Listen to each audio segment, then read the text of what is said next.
बहुत पुराने समय की बात है। एक महिला जब भी अपने परिवार के लिए खाना बनाती तब एक रोटी वो भिखारी के लिए वहाँ खिड़की के पास रख देती थी। वो भिखारी रोज़ आता था।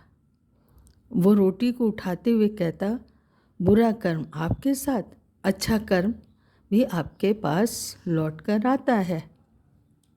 ऐसा सिलसिला रोज़ चलता रहता।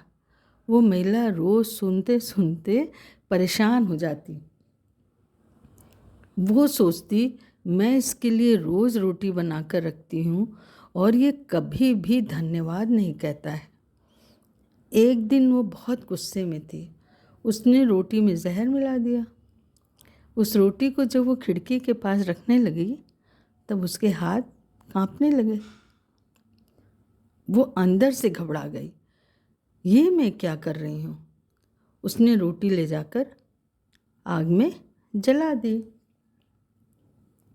फिर दूसरी रोटी सेक कर उसने खिड़की के सामने रख दी। वो भिखारी आया और यही कहता हुआ वो चला गया। इधर काफ़ी दिनों से उसका बेटा घर नहीं आया था। वो रोज़ उसका इंतज़ार करती थी और यही सोचती कि मेरा बेटा कब आएगा। वो यही सोच रही थी कि दरवाज़ा खटका। उसने दौड़कर दरवाज़ा खोला तो देखा कि उसका बेटा फटे हाल खड़ा है।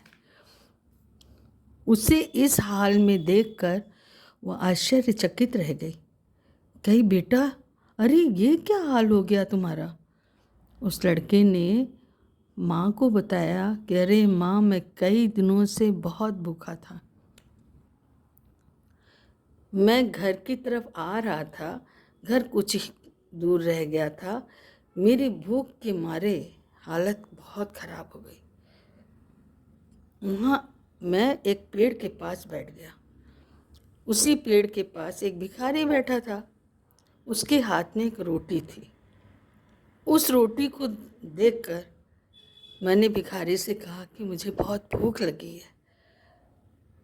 तब भिखारी को लगा कि मुझे रोटी की ज़्यादा ज़रूरत नहीं है, मुझसे ज़्यादा इसको रोटी की ज़रूरत है। उसने वो रोटी दे दी।